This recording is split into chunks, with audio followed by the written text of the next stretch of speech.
Hey guys, you're here with Karl James doing episode 2 of my deck profiles.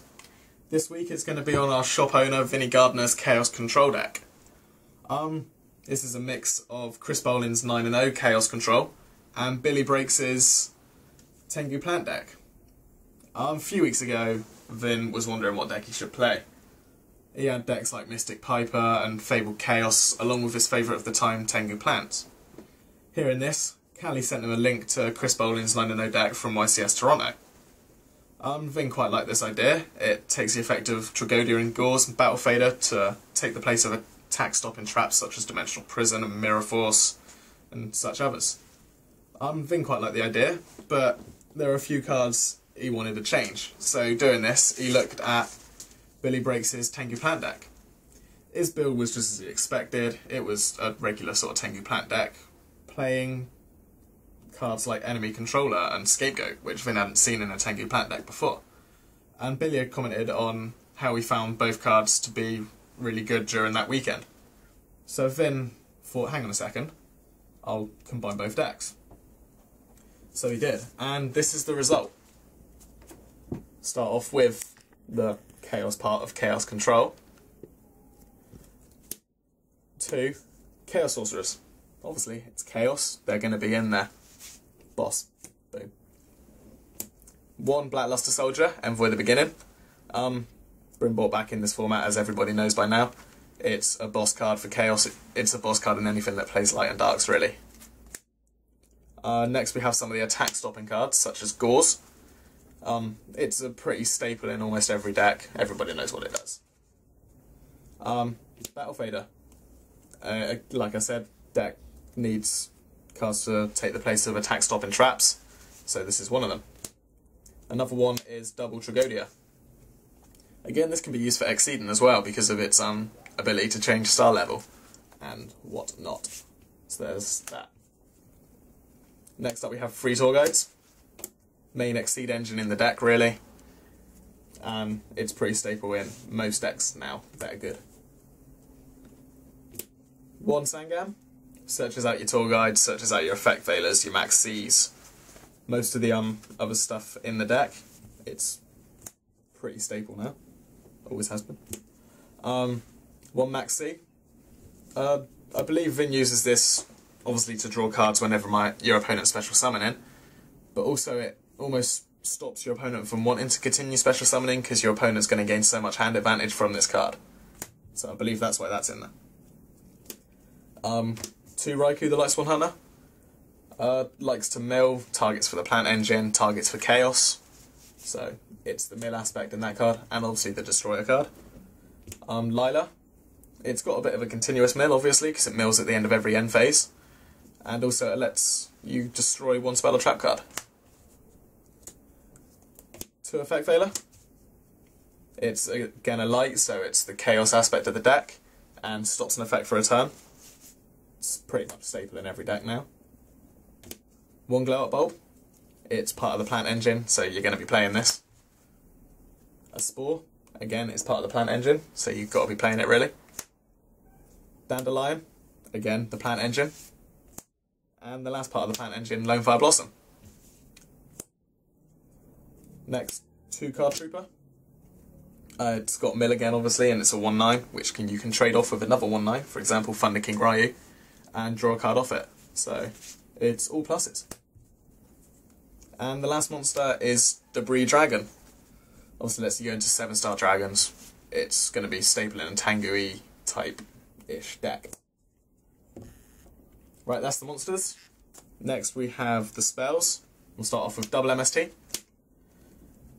Pretty staple now, always has been pretty staple. Enemy Controller. Like I said, Vin saw this in Billy's deck, really liked the idea, and they're also chainable, so which is what you need in this format of so much spell and trap card hate. Double Pot of Duality. Obviously lets you drill 3 into the deck, has the downside of not being able to special summon. Vince told me he's thinking of maybe changing one of them for an Allure of Darkness, so that he still gets to dig into the deck, but doesn't lose the ability to special summon. 3 Golden Sarcophgus. This card Obviously lets you search for any card you want, and really lets you set up for a couple turns later. Mind Control, bit of a staple spell card.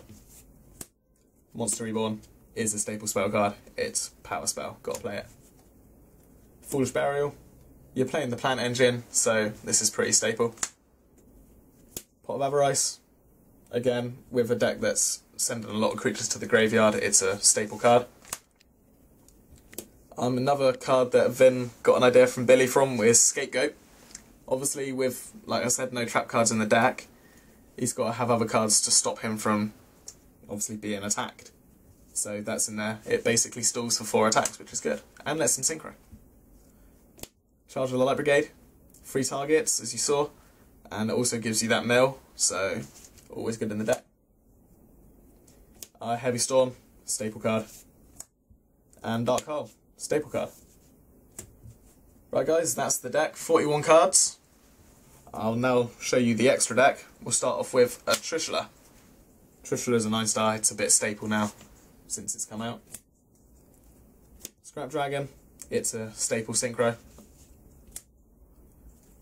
Stardust, again, a staple synchro. Probably be saying that a lot during the extra deck.